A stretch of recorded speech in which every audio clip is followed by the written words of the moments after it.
যিনি ওখানে শিক্ষা করেছিলেন, ওখানে অংশগ্রহণ করেছিলেন এবং তবলিগের বিভিন্ন কাজের সাথে জড়িত। বিভিন্ন সমাজে যে সমস্ত আপনার বহিরাগত মানুষ তেনারা আসেন, জামাতে আসেন, তবলিগে আসেন, সময় লাগান, তেনাদের জন্য তিনি কি করেন, অক্লান্ত পরিশ্রম করেন।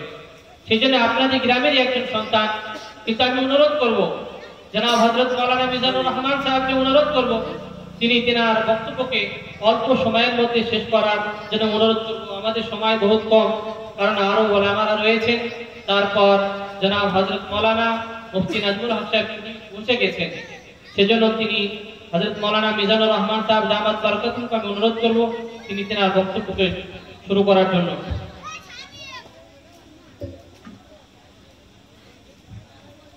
আসসালামু আলাইকুম ওয়া রাহমাতুল্লাহি ওয়া বারাকাতুহু। আলহামদুলিল্লাহ ওয়া কাফা ইবাদিহিল্লাযীনা ইসতাফা, আম্মা বা'দ। বিসমিল্লাহির রহমানির রহিম। কুল হুয়াল্লাহু আহাদ, আল্লাহুস সামাদ, লাম ইয়ালিদ ওয়া লাম ইউলাদ ওয়া লাম ইয়াকুল লাহু কুফুয়ান আহাদ। আল কুরআন, সাদাকাল্লাহুল আযীম। আলহামদুলিল্লাহ, সমস্ত প্রশংসা, সমস্ত তারিফ সেই মহান আল্লাহ রাব্বুল আলামিনের জন্য, যে আল্লাহ পাক আজ 4টির সময় বা 3টির সময়, যেটা আমরা ছোটবেলায় পড়েছি, জটাধারা বনমত ফেঁস বলে, গুরু গুরু ডাক ছেড়ে কত ঝড় তোলে, ঝিলিকির ঝিকিমিকি চোখ করে কানা। এই যে ভাষা, আল্লাহ কোরআন শরীফের মধ্যে এক জায়গায় খুব দামি কথা বলেছেন, মা ফিস সামাওয়াতি ওয়া মা ফিল আরদ ওয়া ইন তু'বুদু মা ফি আনফুসিকুম। এইভাবে আল্লাহ পাক কোরআন শরীফের মধ্যে অনেক কথা উনি বলেছেন। তো আলহামদুলিল্লাহ, আমার খুব ভালো লাগছে যে কি এই যে সময়টা বললাম 4টির সময় বা 3টির সময়, সেই সময়টা আকাশের দিকে যখন চেয়েছিলাম, তাকিয়েছিলাম, তখন দেখতে পেলাম হয়তো না জানি আজ 1 থেকে 1.5 মাস নওজোয়ান যুবক ছেলে থেকে বৃদ্ধ পর্যন্ত যে পরিশ্রম, যে সময় যে দিয়েছে, না জানি আল্লাহ কি করবেন। আল্লাহ চেয়েছেন এই মহল্লার কোন মানুষ তিনি আল্লাহর দিবানা, আল্লাহর পাগল, না জানি আল্লাহর বান্দা বা আল্লাহর বান্দি, তার উদ্দেশ্যে হয়তো তার চোখের পানি আমার খালিক ও মালিক কবুল করে দিয়েছেন। আল্লাহ পাক তিনি বৃষ্টি, যিনি বৃষ্টি দেনেওয়ালা, বৃষ্টি থামানোওয়ালা, তিনি থামিয়ে দিয়েছেন আল্লাহ পাক। তাই আমাদের উদ্দেশ্য যেটা ছিল, এখনো আছে, এই মহল্লা বা অন্য মহল্লা বা দূর দূরান্ত মহল্লার যত মানুষ মারা গিয়েছেন, মেহরবানি করে খাস করে তিনাদের জন্য দোয়া নেওয়ার জন্য আজ এই মহল্লার মানুষ তারা চেতনা হয়েছে দোয়ার জন্য, দোয়া নেওয়ার জন্য। আল্লাহ পাক সেই ব্যক্তির দোয়া কবুল করে এখনো পর্যন্ত বৃষ্টি থেমিয়ে রেখেছেন। আল্লাহ আরো থামিয়ে রাখেন। সকলে বলুন আল্লাহুম্মা আমিন। তাই আলহামদুলিল্লাহ, আল্লাহর প্রশংসা, আল্লাহর তারিফ, সেই আল্লাহ পাক আমাদেরকে সকলকে কবুল করুন। সকলে বলুন আল্লাহুম্মা আমিন। তারপর পরে আমার আপনার নবী মা আমিনার দুলাল জনাব রাসূলুল্লাহ সাল্লাল্লাহু আলাইহি সাল্লামের রওজা মুবারকে লাখ লাখ কোটি কোটি দরুদ ও সালাম বর্ষিত হতেই থাকুক কিয়ামত পর্যন্ত। সকলে বলুন আল্লাহুম্মা আমিন। শ্রদ্ধেয় সভাপতি সাহেব এবং ওলামা হযরত এবং আমার গ্রামের মসজিদের যিনি হাফেজ সাহেব এবং মাদ্রাসা তালিবুল ইলম মাদ্রাসার ছাত্ররা আছে এবং গুরুজন বয়োজ্যেষ্ঠ বয়কনিষ্ঠ বুদ্ধিজীবী পরেশগার দিনদার ভাইয়েরা বন্ধুরা আছে এবং পর্দার আড়ালে মা ও বোনেরা আছে। তাই সকলেই শুভেচ্ছা, সকলেই সালাম জানাই, সকলেই বলুন আল্লাহুম্মা আমিন। যাই হোক, বিস্তারিত লম্বা চওড়ার দিকে আগিয়ে যাব না। আমার সর্বপ্রথম আমাদের সময় খুব সংক্ষিপ্ত, সকলকে একটু মেনটেন করে নিতে হবে, সকলকে একটু সময় দিতে হবে। আমরা গ্রামের ছেলে, ছোট্ট করে দুটো কথা বলি। এক নম্বর হলো কি ঈমান।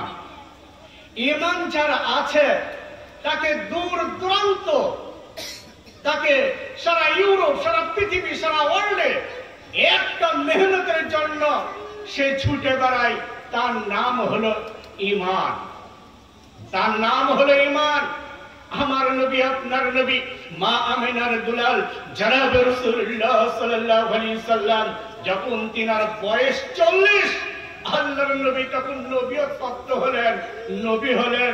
নবী হওয়ার পরে আল্লাহর রাসূলকে আল্লাহ পাক বললেন, হে হাবিব, তোমাকে ঘরে বসে থাকলে হবে না, তোমার উপর আমি কোরআন অবতীর্ণ করেছি, আসমানি কিতাব দিয়েছি, তুমি সারা ওয়ার্ল্ডে, সারা পৃথিবীতে এই কলমার দাওয়াত, এই ঈমানের দাওয়াত তোমাকে পৌঁছাতে হবে, এই মেহনত তোমাকে করতে হবে।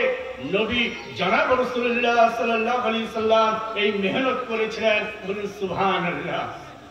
তো ভাইও বুজুর্গ দোস্ত, এক সময় আল্লাহ রাসূল সাল্লাল্লাহু আলাইহি সাল্লাম তিনি নবী, কিন্তু সেখানকার একটা ভদ্র মহিলা তিনি জানেন না যে ইনি নবী, কিন্তু তিনার কানে আওয়াজ গিয়েছে যে এই সময়, এই যুগে, এই পরিবেশে, এই গ্রামে, এই শহরে এমন একটা মানুষ এসেছে, তার নাম ছিল আব্দুল্লাহর পিতা মুহাম্মদ, তিনি নবী হয়েছে।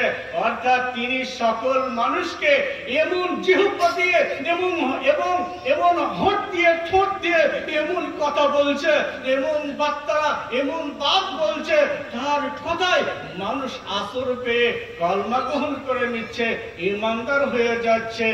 অর্থাৎ সেই মানুষটা না জানি আমাকেও হয়তো কলমা পড়ে ইমানদার বানিয়ে নেবে, তাই তিনি বিভিন্ন বাড়িতে যা উটলা পুটলা ছিল সেটাকে কোমরে নিয়ে তিনি আস্তে আস্তে আস্তে বর্ডারের দিকে রওনা দিচ্ছে, বর্ডারের দিকে চলে যাচ্ছে। কেননা এই মানুষটার জন্য আমি চলে যাই, আমার দাদার পর দাদা আমরা একটা ধর্মকে পালন করতাম, একটা ধর্মকে মানতাম। অর্থাৎ এই মানুষটা এসে না জানি ইমানদার বানিয়ে নেবে, একটু পালিয়ে যায়। বাপজি শুনাল্লাহ, যখন পালানো শুরু, কিছুক্ষণ পূর্বে যিনি আসমানের নবী জনাবে রাসূলুল্লাহ সাল্লাল্লাহু আলাইহি সাল্লাম তিনি মানুষকে দোয়া দেন, তিনি মানুষকে আখলাকের কথা বলেন, তিনি চরিত্রের কথা বলেন। তিনি মহাগুরু জনাবে রাসূলুল্লাহ সাল্লাল্লাহু আলাইহি সাল্লাম দূর থেকে দেখলেন একটা ভদ্র মহিলা, তিনি কাকাই করে উটলা পুটলা নিয়ে তিনি পারছে না, অথচ তিনি নামাচ্ছে আবারও যাচ্ছে, নামাচ্ছে আবারও যাচ্ছে। জনাবে রাসূলুল্লাহ সাল্লাল্লাহু আলাইহি সাল্লাম থাকতে না পেরে আস্তে আস্তে আস্তে এসে বললেন, হে বুড়ি মা, আপনার ওই কোমরে যেটা আছে আপনি যদি একবার অনুমতি দিন তাহলে আমার মাথায় করে আমি বয়ে নিয়ে যাব, আমি বয়ে নিয়ে যাব। বলুন সুবহানাল্লাহ। বাপজি শুনাল্লাহ, ভদ্র মহিলা বললেন, বাবা ঠিক আছে, আমি তোমাকে অনুমতি দিলাম, তুমি আমার এই বোঝাটা নাও। বোঝাটা নেওয়া হলো। নিলেন কে? যিনি আসমানের নবী জনাবে রাসূলুল্লাহ সাল্লাল্লাহু আলাইহি সাল্লাম। তিনি আস্তে আস্তে বললেন, বৃদ্ধ মা আপনি আগে চলুন, আপনার পেছনে পেছনে আমি চলি, আপনি আহাবারি করুন, আমি আমির হয়ে আমি পেছনে যাই, আপনি আহাবারি করুন। যেতে যেতে বর্ডারের কাছ পর্যন্ত যখন চলে যায়, তখন বৃদ্ধ মহিলা, যিনি শিক্ষিত মহিলা, যিনি বুদ্ধিজীবী মহিলা, তিনি জনাবে রাসূলুল্লাহ সাল্লাল্লাহু আলাইহি সাল্লামকে বললেন, তুমি কে? আমি বাবা জানি না, কিন্তু আমার কাছে কিছু পয়সা হোক বা আমার কাছে কোনো দেরহাম হোক, আমার কাছে সেরকম কিছু নেই, কিন্তু বাবা রে আমার কাছে কিছু খুরমা আছে, কিছু খেজুর আছে, তোমাকে দিলাম, তুমি এটা খেয়ে নেবে। বাবা তোমার নাম কি? তোমার এত সুন্দর আখলাক, এত সুন্দর চরিত্র, এত সুন্দর তোমার চলন বলন, তুমি কে বাবা? তখন তিনি বললেন, এই যুগে, এই সময়, এই গ্রামে, এই শহরে আপনি চেনেন না আব্দুল্লাহর পিতা মোহাম্মদ, যিনি আসমানের নবী, চাঁদের নবী, মুহাম্মদ রাসূলুল্লাহ সাল্লাল্লাহু আলাইহি সাল্লাম। আমি হলাম সেই ব্যক্তি।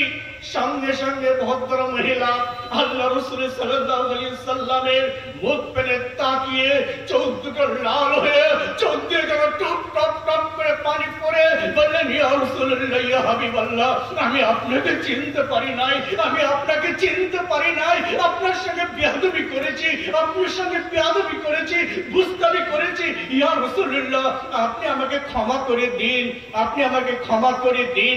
ভাবজি শুনেন লালামার, সেই দিন আমার নবী জনাব রাসূলুল্লাহ সাল্লাল্লাহু আলাইহি সাল্লাম বলেছিলেন, মা আপনার সামান পাত্র আমি বইছি, এটা আমার কোনো কষ্ট নাই, এটার জন্য আমার কোনো দুঃখিত নাই। আপনি যদি সেই কলমা লা ইলাহা ইল্লাল্লাহ, লা ইলাহা ইল্লাল্লাহ, লা ইলাহা ইল্লাল্লাহ মুহাম্মাদুর রাসূলুল্লাহ সাল্লাল্লাহু আলাইহি সাল্লাম, এই কলমা পড়ে যদি আপনি ঈমানদার বেনে যান, তাহলে আমি নবী জনাব রাসূলুল্লাহ সাল্লাল্লাহু আলাইহি সাল্লাম কিয়ামতের মাঠে, হাসরের মাঠে আপনার জন্য আমি সুপারিশ করব আমার খালিক ও মালিকের কাছে জান্নাতের জন্য। বলুন সুবহানাল্লাহ। ভাবছিস না লালামার, আমার সময় সংক্ষিপ্ত সময় হয়ে গিয়েছে, তাই বিস্তারিত লম্বা চওড়ার দিকে আমি আগিয়ে যাচ্ছি না। এর নাম হলো ঈমান। আজকে যা আমরা দোয়ার মজলিস করেছি, অবশ্যই এই দোয়া আল্লাহ কবুল করেছে, এখনো কবুল করেছে, না জানি এখনো কবুল করবে, এই মনের আকাঙ্ক্ষা, এই মনের ফিকির। তাই আমি আমার যারা ভাই বন্ধু, মা খালা ফুফু যারা মেহনত করেছে, আমরা সকলেই সেই আল্লাহর কাছে আমরা দোয়া চাই, সুস্থ মেজাজে নিরহ ভাবে আল্লাহ পাক আমাদের দোয়ার মজলিসকে কবুল করে নিক। সকলে বলো আল্লাহুম্মা আমিন, আল্লাহুম্মা আমিন। আল্লাহকে ভয় করে যারা 5 ওয়াক্ত নামাজ পড়ে, তারা আল্লাহকে ভয় করে না যারা 5 ওয়াক্ত নামাজ পড়ে না তারা। আমরা হলাম আল্লাহর সৈনিক, আমরা হলাম আল্লাহর সৈনিক, কলমার দাওয়াত দেব দৈনিক। যদি কেউ আমাদের মার ধাক্কা, আমাদের ঈমান হয়ে যাবে পাক্কা। বলুন মারহাবা, বলুন মারহাবা, বলুন মারহাবা। এই বলে সংক্ষিপ্ত আলোচনা ইতি করলাম। ওয়া আখির দাওয়ানা আলহামদুলিল্লাহি রাব্বিল আলামিন। মাশাআল্লাহ।